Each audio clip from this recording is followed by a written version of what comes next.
সাবেক আইজিপি বেনজির আহমেদের বিরুদ্ধে হঠাৎ করেই যেন অভিযোগের পাহাড়। দুর্নীতিতে অলরাউন্ডারও বলা হচ্ছে তাকে।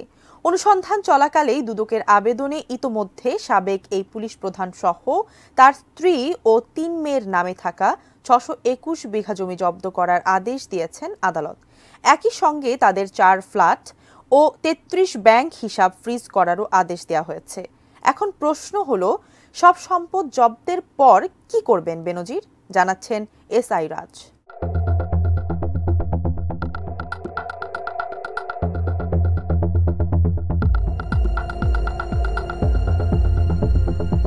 পরিবারের সদস্যদের নামে রাজধানীর গুলশানে একদিনেই ৪টি ফ্ল্যাট কিনেছিলেন পুলিশের সাবেক মহাপরিদর্শক বেনজির আহমেদ। বছরখানেক আগে ২০২৩ সালের ৫ মার্চ রাজধানীর অন্যতম দামি ও অভিজাত এলাকায় কেনা ফ্ল্যাটগুলোর দাম দেখানো হয় মাত্র ২,১৯ লাখ টাকা। তবে এবার সেই ৪টি ফ্ল্যাট সহ তার ১১৯টি দলিল জব্দের নির্দেশ দিয়েছেন আদালত। জব্দের তালিকায় আছে সঞ্চয়পত্র, শেয়ার বাজারে ৩টি বিও অ্যাকাউন্ট ও ১৯ প্রতিষ্ঠানের মালিকানা। চাকরির সময় পুলিশে শীর্ষ পদগুলোতে দায়িত্ব পালন করেন বেনজির।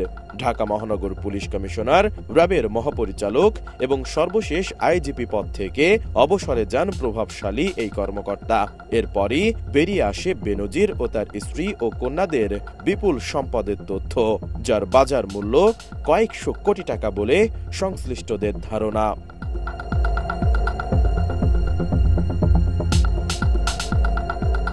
একজন সরকারি কর্মকর্তার বেতনের টাকায় সম্পদের এই পাহাড় গড়ে তোলা সম্ভব কিনা তা নিয়ে যেমন প্রশ্ন উঠেছে, তেমনি সম্পদের অনুসন্ধানে নামে দুর্নীতি দমন কমিশন দুদক। মাঠে নেমেই তদন্ত কর্মকর্তারা সাবেক আইজিপির বিপুল সম্পদের সন্ধান পান। প্রথমে বেনজির, তার স্ত্রী ও সন্তানদের নামে থাকা সম্পদ জব্দ করতে আদালতে আবেদন করেন দুদকের তদন্ত কর্মকর্তা।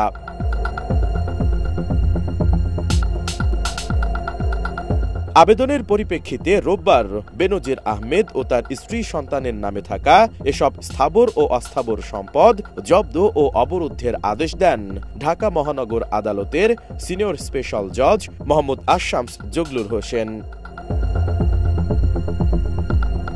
এদিকে আদালতের আদেশ কার্যকর হলে বেনজিরের সম্পদ বা ব্যাংক অ্যাকাউন্ট যে অবস্থায় আছে সে অবস্থাতেই থাকবে। তিনি এগুলোর মালিকানা বদল, হস্তান্তর কিংবা বিক্রি করতে পারবেন না। তাহলে প্রশ্ন হলো, বেনজির আহমেদ কি এখন সম্পদ জব্দ ও ব্যাংক অ্যাকাউন্ট অবরুদ্ধের আদেশ ঠেকাতে আদালতে যাবেন? সেই সুযোগ কি তার আছে, বা এর পরবর্তী প্রক্রিয়াটাই কি হবে?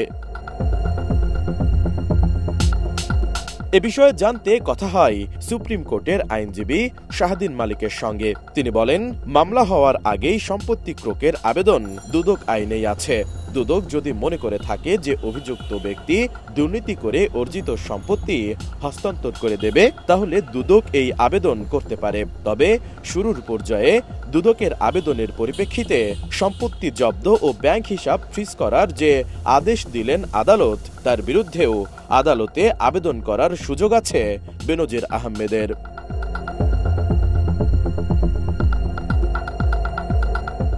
এদিকে সাবেক আইজিপির বিরুদ্ধে আয় বহির্ভূত সম্পদ অর্জনের অভিযোগ অনুসন্ধানে দুদকের এই উদ্যোগকে খানিকটা ব্যতিক্রমী বলে অভিহিত করেছেন টিআইবির নির্বাহী পরিচালক ইফতেখারুজ্জামান। তিনি বলেন, দুদকের দিক থেকে এই উদ্যোগটা খানিকটা ব্যতিক্রমী বলতে হবে।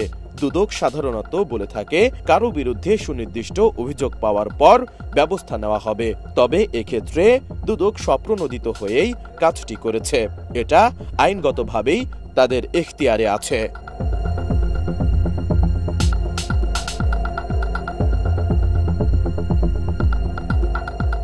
এসআই রাজ, এটিএন নিউজ।